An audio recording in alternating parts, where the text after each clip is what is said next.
So dear students, in previous classes when it comes to second unit, so which we discussed regarding the turtle module and the conditional and recursion, these two parts which we completed. So when it comes to conditional recursion, we discussed regarding floor, division and modulus, boolean expressions, logical operators, conditional execution and alternative execution, chained conditionals, nested conditionals, recursions. These are all things which we discussed in previous classes. And the keyboard input also. So keyboard input can be done with the help of input method, which we discussed in previous classes. And today we'll discuss regarding the next topic, that is called fruitful functions. So once if you complete this one, then second unit will complete it. So fruitful functions, today we'll discuss regarding that one. So generally when you are working with any function, so the function can be defined so with the help of def keyword. With the help of def keyword, we can define the function. So if we define any function, then automatically it is having some return type only. So and some functions doesn't return any value, but some functions which are going to return some values. So if the function is going to return some value, then we call it as a fruitful function. So I will show an example to you.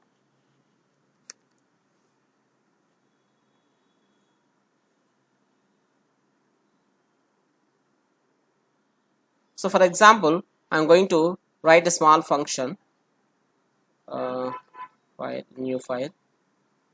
So some def welcome I am saying, so of s. So print welcome comma s. So it is a small function which is going to display a welcome message.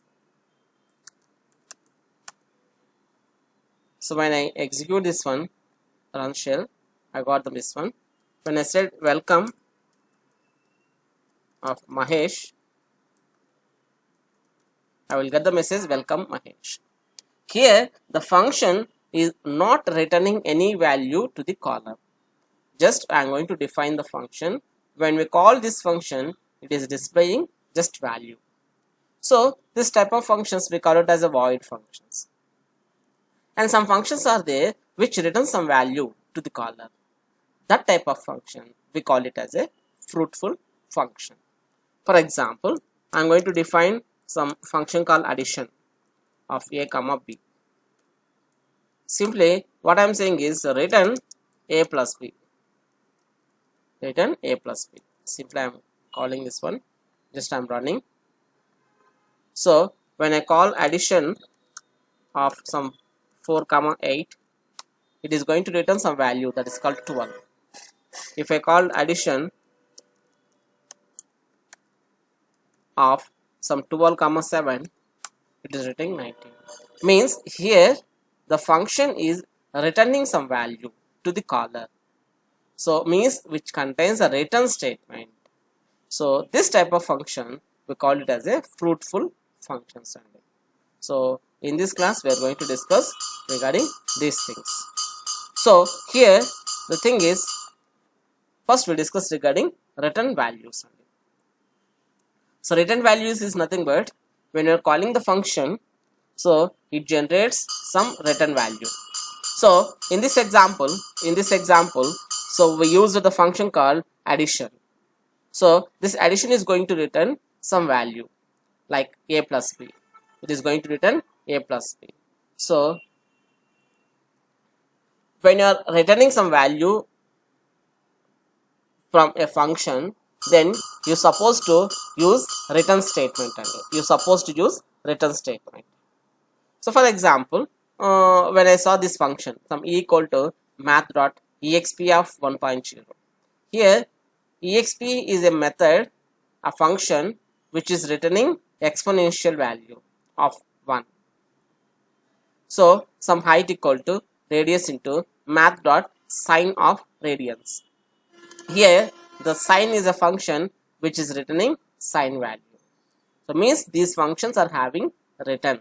So these functions are returning some values. Like that here also addition is a function which returning some value. So when you perform addition of two numbers. So it is about return values only.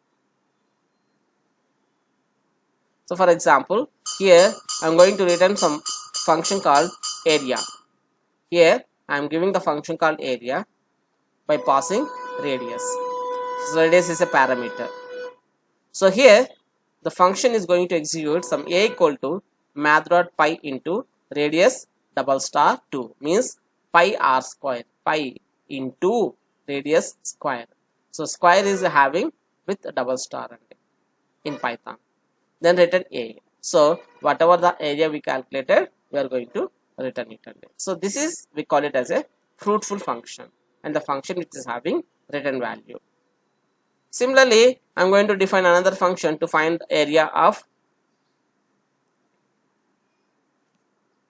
so same function. Okay, I'm going to write. So directly I am using this statement. Okay. So this is about return values, and here I am going to discuss regarding one more function called absolute value.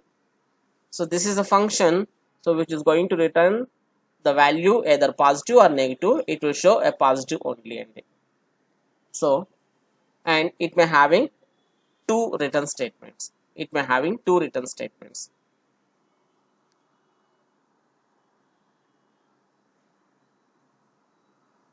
And here one topic you should keep in mind that if anything you wrote after return statement, so that code will never execute. If anything you wrote after return statement, that code will never execute. For example, in this function, so I said return a plus b.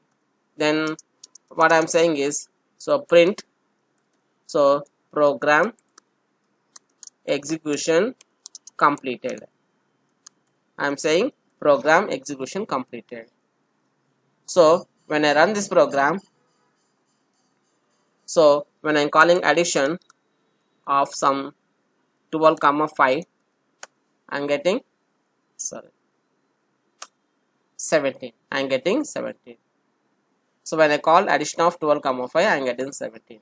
Then what about this statement? What about this statement? I mentioned one more statement, program execution is completed, but it doesn't appear. So this type of code we call it as a dead code. This type of code we call it as a dead code. So code that appears after a return statement or any other place of the flow of execution can never reach is called dead code. So here this code is a dead code. It doesn't execute at any cost. It doesn't execute at any cost.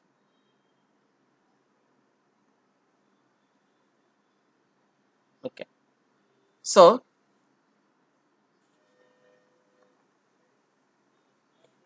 this is about dead code.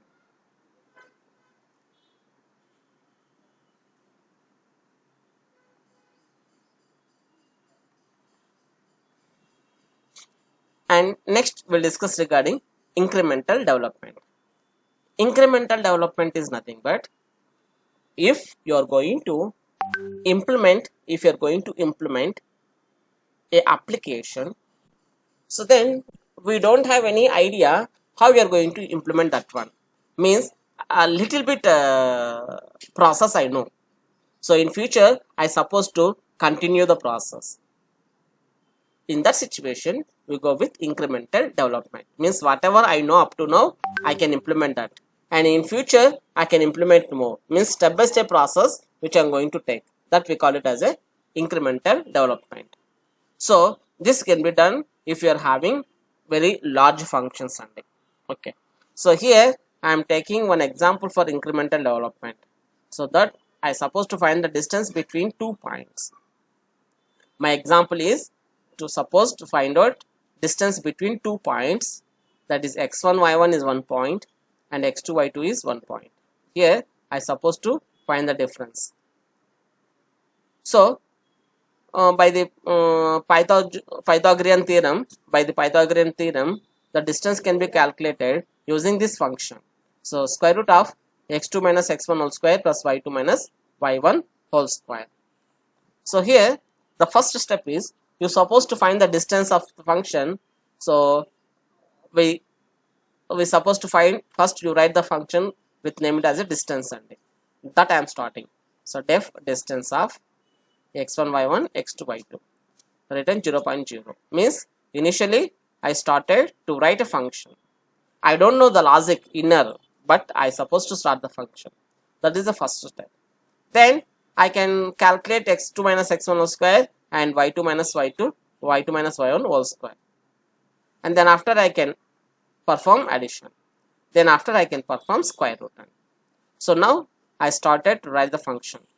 And then after here what I am doing is, when I execute the function distance by passing some points, I am getting 0 only. Okay. Why? Because still the logic not yet started. Then I can do the process. So some dx and dy I am calculating. It is x2 minus x1 and another one is y2 minus y1. Already I told you that. So first we'll start the process of these two things. I start the process of these two things. So x2 minus x1 I am doing and y2 minus y1 I am doing. So here the thing is that I am calculating like dx dy. Okay, up to now that process is completed. Then what is the next one? I supposed to square dx square and dy square. I supposed to do plus addition. So this that can be done additionally. So d squared equal to dx square plus dy square. That is the next iteration. Then I squared. Okay. So up to now I found and I performed the coding for this statement. Okay, this statement x2 minus x1 whole square plus y2 minus y1 whole square. Then what I supposed to take? Next one is square root. So the next iteration means the next step which I am going to do is square. So result equal to math dot square root of ds square. So I did square root. Okay. So this is the incremental development process. Means I am not going to implement directly.